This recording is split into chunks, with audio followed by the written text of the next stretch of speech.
What is up, ladies and gentlemen? Welcome back to the Draft Hub. And there's a couple things I want to say before I get into this video. So, this is the 2025-26 NFL season predictions. I do this every year.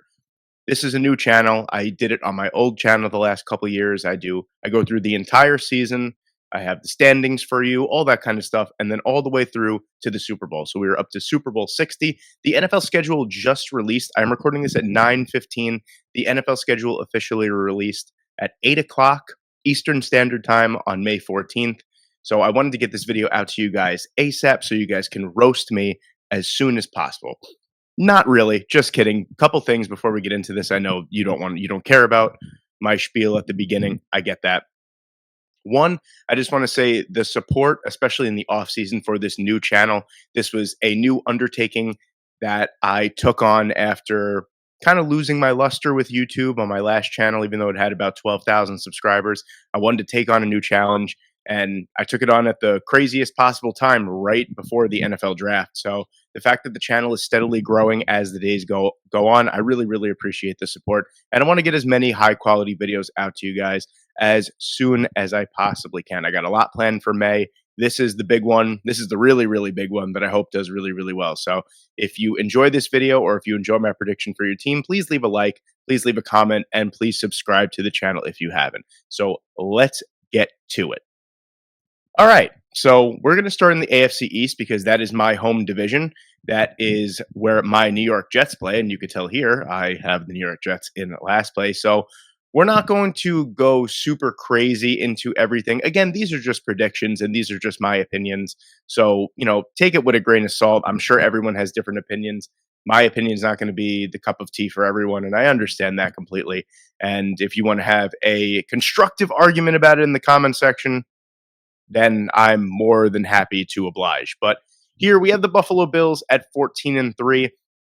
And just a quick spoiler all the way to the end, the Buffalo Bills do have the number one seed in the AFC at 14-3. I think that they made more than enough additions, especially on the defensive side, especially through the draft as well. A lot of veteran presence that they brought in, especially on the defensive side. I love the fact that they're trying to bolster that side of the ball. Offensively, what are they? They lost Mac Hollins. Okay. I'm just Josh Allen coming off of an MVP season. I wouldn't be surprised if he repeats. I think this defense is slightly better than it was last year. I believe they went 13-4 last year, so a slight improvement to 14-3. And this division just is not it for me this year. The Miami Dolphins are another team that I think 8-9 could potentially be generous, to be quite honest with you. I wouldn't be surprised if the New England Patriots are in second place when it's all said and done. But the Miami Dolphins, I have at 8-9 here. Just a lot going on over the last couple of years. They really have lost a lot of talent, especially on the defensive side of the ball. They tried to mitigate that a little bit through the draft. I loved the Kenneth Grant pick in the first round. They picked up some good players here and there. The looming Tyreek Hill debacle. What are we doing with Jalen Waddle, who has kind of regressed over the last couple seasons in Miami as well? So, really, what are we doing there? And what are we doing with Tua? What are we doing with the offensive line? There is a lot of question marks to be had. I think that this is a tough stretch for the first half of the season is incredibly tough for the Miami Dolphins. Their strength of schedule is pretty easy. It's on the back end. It's a 474 win percentage, but this is just a team that it's kind of a gauntlet in the first half of the season. And I don't know if they'll have the time to recover when it's all said and done. Same thing with the Patriots. I think the Patriots are a feisty 7-10 team. I think this is a team that's only going to be a few touchdowns away from being a 9 or 10 win team. I know that sounds crazy, but I think they blew the draft out of the water. I think they easily had the best draft of any team in the NFL. They had a very, very luxurious free agent period, probably one of the worst free agent classes to have a luxurious free agent period for, but they brought in some fantastic free agents, Milton Williams, Stephon Diggs, to name a couple, Carlton Davis as well, to be a potential cornerback 1 or CB2 behind Christian Gonzalez as well. So they made a lot of fantastic improvements, brought in Mike Vrabel as well. I think this is a whole new look team. And with Drake May at the helm, Will Campbell, Travion Henderson, Kyle Williams, you name it, they got dogs through this draft as well. I think this is going to be a very surprising team. I do think they are 1 year away from being actual contenders in the AFC East, but this is a 7-10 team with an asterisk that could potentially be a lot better. And then you have my New York Jets that I think could also be a lot better than 6-11. I'll just be completely honest with you guys. As much as I like bringing in Justin Fields, I feel like this is just a bridge year for the New York Jets. It looks like they're kind of just gearing up for the 2026 draft, putting all their eggs in one basket with this new regime for drafting a quarterback in the first round. Again, this is a New York Jets team that the defense and the run game could carry them to 9 or 10 wins. They do have a very, very favorable schedule, a 460 win percentage for the teams that they are facing in 2025, 26. Who knows? But listen, this could just be a bad way to go about it, but every year that I'm extremely optimistic about the Jets, they always let me down. Last year, I had them in the full disclosure, I had them in the AFC Championship game with a 12-5 record. And I kind of got those numbers right. It was 5-12.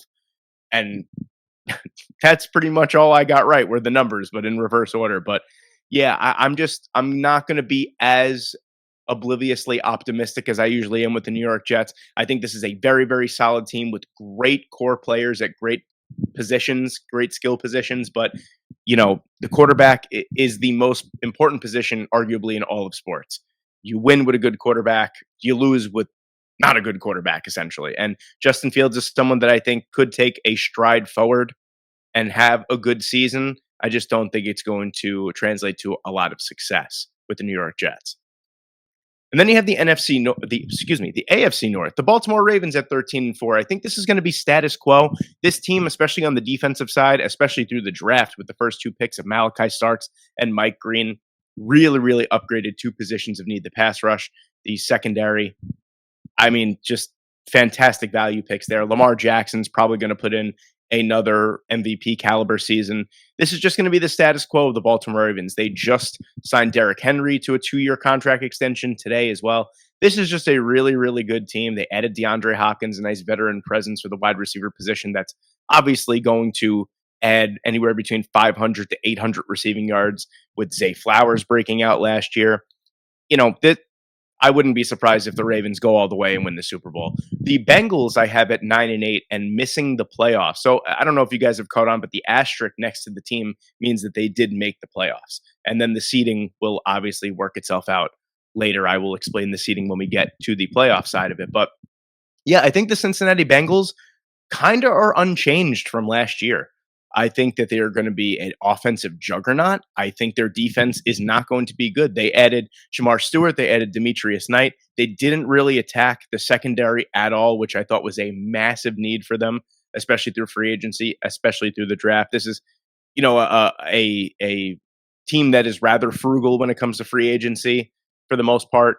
It kind of seems like they got bullied into those contracts for Jamar Chase and Joe Burrow last year or 2 years ago, whenever that was. But yeah, I mean, Joe Burrow has his guys and he has them long term, but I don't know how much it's going to translate to success when you just ignore the defensive side or you take shots like they will with Jamar Stewart is a really, really high upside guy. They did that with Miles Murphy a couple years ago as well, if you guys remember in the draft. So I don't know how that's going to work out. I hope it works out for the better, but we'll see. That remains to be seen. The Pittsburgh Steelers, I finally have in the Mike Tomlin era going under 500. I mean, what can I really say here? They traded away George Pickens. Their offseason has been really, really weird. It seems like every move that they do to go one step forward, they make a move that sends them 2 steps back. The running game is a problem. As of right now, it's either going to be Will Howard or Mason Rudolph as their starting quarterback. I mean, what do you want me to do? I know that the Mike Tomlin magic will probably somehow make them go 9-8, even with Mason Rudolph. And there's probably going to be a comment there saying, oh, well, 1 year they went 9-8 or 10-7, whatever it was, with Mason Rudolph and Duck Hodges as their quarterbacks. Yeah, I get that. But yeah, this seems like the year that the run is going to be heavily reliant on Caleb Johnson, the rookie. They bring in Aaron Rodgers, he possibly in his age, 41 season, with a depleted wide receiving core outside of DK Metcalf. I mean, please, come on, let's be realistic here this year with the Pittsburgh Steelers. But I'll eat my crow when they go 9-8 or 10-7, like they inevitably will. And then I have in the cellar of the AFC, I have the Cleveland Browns at 3-14. I mean, what can I really say about the Cleveland Browns? I like some of the pieces that they added through the draft. I think Mason Graham was a little bit of a surprise at number 5, but I thought that it was a necessary move for them. I love Quashon Judkins. I think that's going to be their future running back for the long term. Other than that, I don't know. The quarterback position is just an absolute disaster. I do think that Shadur Sanders winds up playing quite a significant amount of ball this year. I don't know if that will translate to success, but hopefully two things that the Cleveland Browns can get out of this year is a top 3 pick and a clear plan forward with the quarterback position. Then you have the AFC South. Maybe a surprise here. I have the Jacksonville Jaguars winning the division at 11-6. James Gladstone had a phenomenal offseason, in my opinion. He got rid of a lot of dead weight. He shedded a lot of contracts from the past regime. The way he drafted, I thought was fantastic. They did mortgage quite a bit of their short-term future in trading up 3 spots to get Travis Hunter, but you're looking at a perennial all-pro on both sides of the football. I love that. I think he's going to take this offense to the next level. The tight end position, they really, really believe in Brenton Strange. I guess after cutting Evan Ingram, which I thought was probably one of the only questionable moves that Gladstone made throughout the offseason. But he's going to make his stamp on this team. And I think as long as Trevor Lawrence can stay healthy, Brian Thomas Jr. very quietly is going to take another step forward into being potentially a top 5 receiver in the NFL. He's that good. And then you have Travis Hunter as your wide receiver too, and your cornerback too, potentially as well. I think this team, the running game, hopefully, Travis Etienne bounces back from a bad year. They have Tank Bigsby. They drafted Bashal Tutin as well. So this is a team that potentially could have a 3-headed monster at the running back position. As long as Trevor Lawrence stays healthy and stays consistent, I think that this is easily a playoff team. And then you have the Houston Texans at 10-7. The real reason why I didn't have them winning the division is the offensive line still just is very, very puzzling to me. I love what they did through the draft. I love Ariante Ursary. I love that pick. I love Jalen Noel. I love Jaden Higgins. I love what they did taking those Iowa State wide receivers. I love it all, to be honest with you. It's just the offensive line keeps talking to me. And the interior, the defensive line seems like a little bit of a piecemealed together unit, just in my opinion. But I think CJ Stroud's going to bounce back rather nicely from maybe a sophomore slump. The running game is going to be interesting because Joe Mixon is obviously sort of kind of on the regression part of his career. They drafted Woody Marks. Hopefully he'll have a big impact, younger, fresher legs as well. But I do think that this is a way good enough team to make the playoffs. And then I have the Indianapolis Colts at 8-9. I wanted the Indianapolis Colts to be so much better. I really did. It's just when you have a quarterback room of Riley Leonard, Daniel Jones, and Anthony Richardson, really, what am I supposed to do? The success of the Indianapolis Colts absolutely hinges on Anthony Richardson. I mean, we've been saying that we're going into year 3 of saying that. They're going to give him the keys to the franchise yet again. They gave him an excellent weapon in round 1 in Tyler Warren. That was really the only pick I kind of liked from the Indianapolis Colts draft class, to be quite honest with you. It seems like they drafted a lot of rotational players and a lot of backups that potentially can be starters sometime down the road, but they didn't really draft high impact starters like they did with Tyler Warren.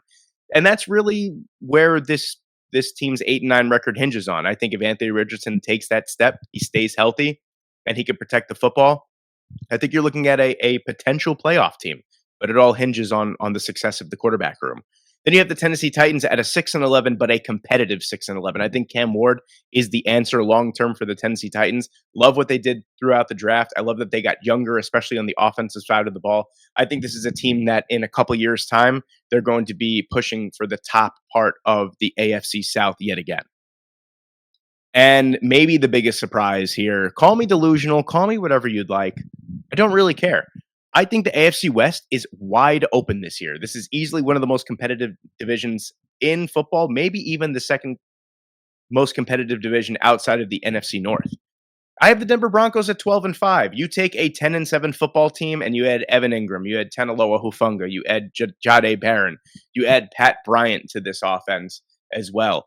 You add RJ Harvey to this offense. They have a clear plan for the running game this season. I think this is a fantastic football team.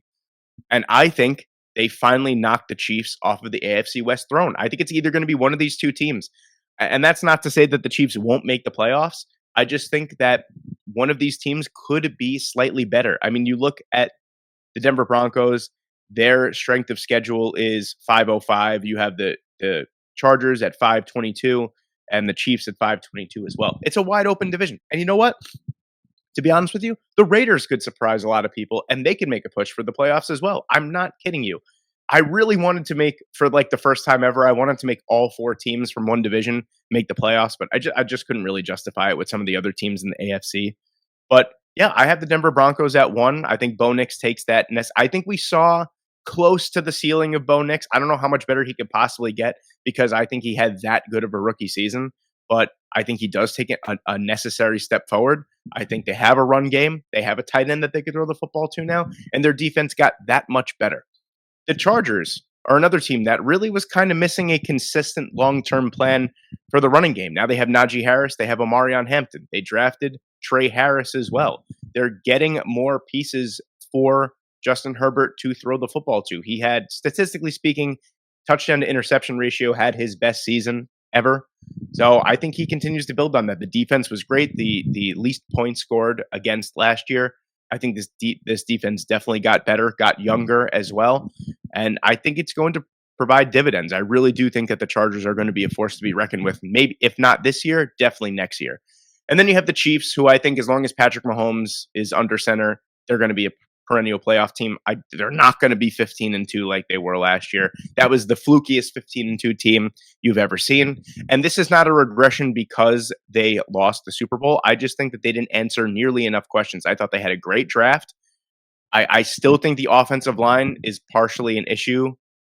That remains to be seen what they do with Jalen Moore and Josh Simmons, whether they play more on the right side and they start Simmons on the left as a rookie, remains to be seen. I think that the defensive line got a necessary juice. Omar Norman-Lott, I thought, was a great pickup as well. Jalen Royals was a great pickup. This is going to be status quo. I think that the Chiefs are just going to be on autopilot throughout the entire season until they hit the playoffs. And then, of course, they'll probably make the Super Bowl again. But then you have the Las Vegas Raiders have it 8-9, but a team that's a couple touchdowns, a couple close losses away from being a playoff team at 10-7 or even 11-6. I love what they did throughout the entire offseason. Ashton Jeanty, Geno Smith, I think they're building quite a Pete Carroll. I think he needs a year to acclimate his culture, his style of football. I think they need a year.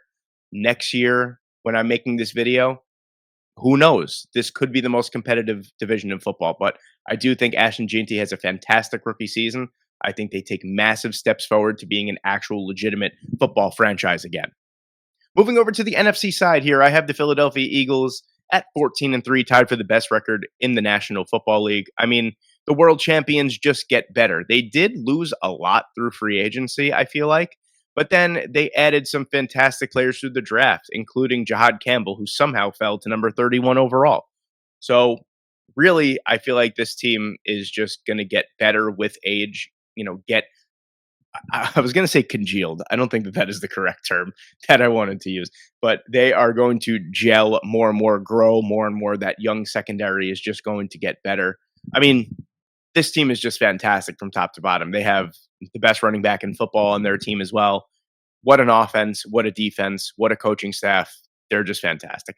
And then I have the Washington Commanders, and a lot of people are saying Jaden Daniels is going to have a sophomore slump. I don't think that's going to be the case. I think he comes crashing down to earth a little bit, but I don't think that hinders the Commanders from making the playoffs again. I think this is a much improved offense. Would have loved to see them add a game-changing running back, whether that be through free agency or the draft. I really thought they were going to somehow make the move for Omarion Hampton, or maybe even someone in the second round, but they waited until, I believe, the 7th round or the 6th round to draft a running back. But be that as it may, I think that's really the only part of their offense that I would change right now. Adding Deebo Samuel, adding Laramie Tunsil, I think is going to make this team that much more solid. The Dallas Cowboys at 8-9. I just think I love Jaden Blue. I think he was a steal in the 5th round.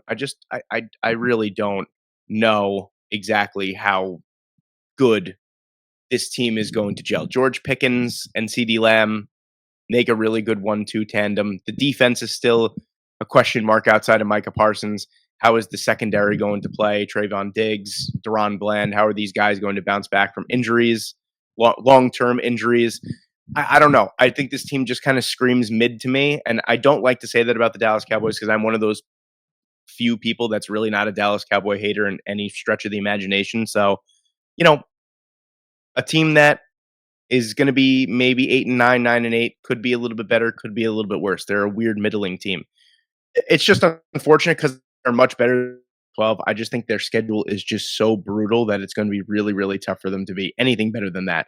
I could see their ceiling at 7-10 and maybe their floor as 3-14 or 2-15, honestly. But I think this is a much better squad than what their record is unfortunately going to indicate. Who knows? They might surprise a lot of people. I just don't think it's going to happen. The NFC North here, we have this was tough. This was really, really tough. So let's start from the bottom up, actually, because the Chicago Bears had the second hardest schedule in the National Football League. And that's really the only reason why I have them at 7-10. Do they have a concrete plan at running back? I don't think they do. The 1-2 punch or the 1-2-3 punch of Roshan Johnson, DeAndre Swift, Kyle Monangai is a little bit less than what you would think from a Ben Johnson offense. They did load up on the offensive side. I just think that the schedule is too tough for them to turn it around in 1 year. I think they are one dynamic running back away from being a perennial playoff team every year, and maybe a little bit more work on the interior of the defensive line. But I think Ben Johnson's going to lay some really nice groundwork for this team long term. The Minnesota Vikings at 9-8, I think they're going to come crashing back down to earth just a little bit, especially with a rookie quarterback. I think JJ McCarthy is going to be great. I think it's going to take him 1 year to fully reach that potential. I think there's going to be some real growing pains. There's going to be a little bit of maybe restraint because of that lingering leg injury. I think he's going to be great, but I do think I would have loved to see this team, especially with the offensive weapons that all these teams added through the draft and free agency. I would have loved to see the Minnesota Vikings take it a little bit more seriously and add some more talent in the secondary like they did with the defensive line and the offensive line. They're clearly invested in JJ McCarthy long term. I don't really think any way, unless he is absolutely abysmal and he goes 0-17, I don't think that there's any way that the Minnesota Vikings are even flustered by what happens this season. I think they're full go 2026. I do think they take a little bit of a step back, though. The Green Bay Packers, I think they kind of answered the question I was looking for. Add more receiving talent. They drafted a wide receiver in the first round, Matthew Golden. They took Savion Williams as well. I think the offense is going to open up a ton with these guys. Jaden Reed, Dontavion Wicks, Christian Watson, if he's not made out of glass bones and paper skin this year. That would be nice too. Tucker Kraft, Luke Musgrave is going to be healthy as well. There's going to be an offense with like 7 or 8 legitimate receiving targets. The defense, I think, is still going to be good. I think maybe slightly better. I think the Green Bay Packers could be primed for a significant run in the playoffs. And then I think the Detroit Lions just have too much talent on their overall team to not be 12-5 at the very least. This is like the floor for them. I think losing Aaron Glenn, I think losing Ben Johnson might make them regress slightly. But like I said, there's just too much talent on this team not to win the division. Jahmyr Gibbs, I feel like, is going to have one of the best running back seasons of all time. I'm just going to put that out there now. NFC South, okay, Saints 2-15. I don't really know what to say other than I could probably try out for quarterback right now and maybe get a legitimate shot, at least on the practice squad. That team is a mess. It looks like they're fully committing to blowing it up. I wouldn't be surprised if Chris Olave and some other young pieces are traded by the trade deadline. The Carolina Panthers, I think, take a step forward, but I think ultimately their defense not being the strongest, even in a weaker division, is going to hinder them from being a playoff team. But 8-9 and Bryce Young takes that necessary step forward to solidify himself as Dave Canales' franchise quarterback. And then you have the Atlanta Falcons at 9-8. This was a tough one for me. I will say it could go either way between the Tampa Bay Buccaneers and the Atlanta Falcons. I think Michael Penix Jr. is going to have a few growing pains at the beginning, but I think he's going to be the long-term answer for the Falcons, like outright. I think he's a really good football player. I was a huge fan of him when he was at Washington. I think he is the right move going forward. And then you have the Tampa Bay Buccaneers, 10-7. I think their offense is just overpowered. I mean, adding Emeka Ibuka to that offense is just not even fair at that point. I think the defense regresses just a tad, but I still think their offense is just overpowered enough, especially with Bucky Irving emerging as a steal in the fourth round last year. I think their offense is just going to take them to the division title in the weakest division in football. Then you have the NFC West rounding out here, and I have this was tough again. So maybe it looks lazy to you, but this is legitimately how I figured it out here. I have the Rams at 11-6 because the Rams are just such a consistent football team. They did lose Cooper Cup, but they replaced Cooper Cup with Devontae Adams. The offensive line is as solid as ever. Matthew Stafford just continues to be so awesome in his advanced age.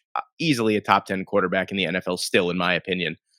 Defensively, they added some pieces as well. I would have loved to see them add to the secondary a little bit more. I think that kind of, with the offensive weapons that this division has in it, I think that scares me just a little bit, but I feel like they've had worse defensive units and have performed pretty good with those worst defensive units. So I'm confident going forward that 11-6 will win them this division. I'm buying into the Sam Darnold, Cooper Cup hype train here in Seattle. I love what they did. They added Gray Zabel. They added Elijah Arroyo. They traded up for Nick Emanwari on the defensive side. They got Mike McDonald, that potential Cam Chancellor type of player. I mean, I think the Seattle Seahawks, unless something catastrophically goes wrong where Sam Darnold, God forbid, gets injured or something like that, I think they kind of cruise to at least a wild card spot. And then the team with the easiest schedule in the NFL, the San Francisco 49ers here. I think the 49ers are on the decline. I wouldn't be surprised if they finish last in this division. It's just kind of a lot going on. They need to figure out the offensive line long term.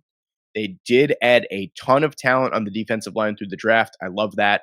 Secondary, again, might need a little fine tuning going forward. What's going on with Brock Purdy long term?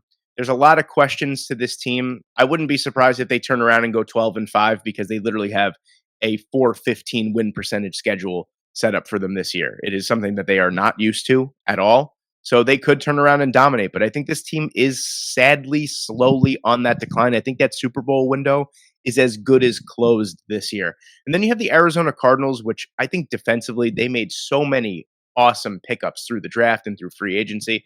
I don't believe in this offense.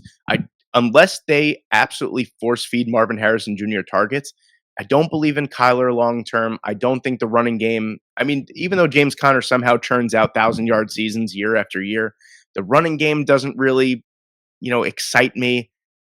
Besides for Marvin Harrison Jr. and Trey McBride, I'm not really excited by Michael Wilson anymore or Zay Jones. I think this is a year where you really have to answer questions about Kyler Murray. But I love the Garrett Williams, Will Johnson duo going forward, and Max Melton trio going forward. That's a really solid core cornerback group to build around going forward. I think they're 1 year away from being wildcard contenders. So this is how wildcard weekend is going to shape up. The Buffalo Bills have the number 1 seed in the AFC. The Philadelphia Eagles have the number 1 seed in the NFC. You have the Baltimore Ravens versus the Houston Texans, the Denver Broncos versus the Kansas City Chiefs, the Jacksonville Jaguars versus the LA Rams, which was one of the more the LA Chargers, which was one of the more hilarious collapses in postseason history. Then on the NFC side, you have the Detroit Lions against the Seattle Seahawks, the LA Rams against the Washington Commanders, and then the Tampa Bay Buccaneers against the Green Bay Packers. So moving forward to the divisional round, I have the Buffalo Bills taking on the Kansas City Chiefs again, this time in the divisional round, who did edge out the Denver Broncos because of their just vast playoff experience. I have the Baltimore Ravens going over the Houston Texans, the LA Chargers getting the revenge on the Jacksonville Jaguars from a few years ago, and moving on to the divisional round. Then on the NFC side, I have the Philadelphia Eagles taking on the Green Bay Packers, who beat the Tampa Bay Buccaneers. You have the Detroit Lions, who beat the Seattle Seahawks, and the LA Rams, who did they beat? I forgot already. The Washington Commanders. Yes, I do think it is a first-round exit for the Washington Commanders this year. The Rams are just a super tough team in the playoffs. They always play every game super, super close. Then your championship Sunday, I have the Buffalo Bills hosting the Baltimore Ravens. And on the NFC side, the Philadelphia Eagles versus the LA Rams. Yes, I am a huge Matthew Stafford fan, if you guys couldn't tell. But yes, this is my final four teams here. The Josh Allen finally gets that long-term revenge on Patrick Mahomes and knocks him out of the playoffs. And Lamar Jackson and the offense is just too tough for the Jim Harbaugh and Jesse Minter led defense. And then the Philadelphia Eagles just keep on trucking, and the LA Rams just continue to impress. And then for Super Bowl 60, I have the Buffalo Bills versus the Philadelphia Eagles. Josh Allen's first time at the dance. Can they upset the reigning Super Bowl 59 champion Philadelphia Eagles? Let's see, drum roll, please. No, they cannot. I have the Philadelphia Eagles repeating as Super Bowl champions. This team is just, I said it before, I'll say it again. This team is just so super solid from top to bottom. Really, it's going to be difficult for anyone to usurp them at the top of the mountain, to be quite honest with you. I think this team is only going to get better and stronger as the year goes on. Looking at another, we went from the Patriots dynasty to the Chelsea, at which are sort of in, and then I think we're transitioning to, or we have to start Philadelphia Eagles as a team that is going to win quite a few Super Bowls in the next decade. So I'm sorry if that offends you guys. I'm sorry if you don't like that, but that's just I can't go against it. I think the Eagles just match up so super well against that Buffalo Bills roster. I think it would be a great game. I think it would be a high scoring affair. But inevitably, I think this Philadelphia Eagles team is just too talented, especially on the defensive side, to be dethroned. So there you have it, ladies and gentlemen. I hope you enjoyed my predictions for the 2025-26 NFL season. Let me know what you guys think in the comment section below. Thank you guys so much for watching today. I hope you enjoyed, and I hope I see you in the next one.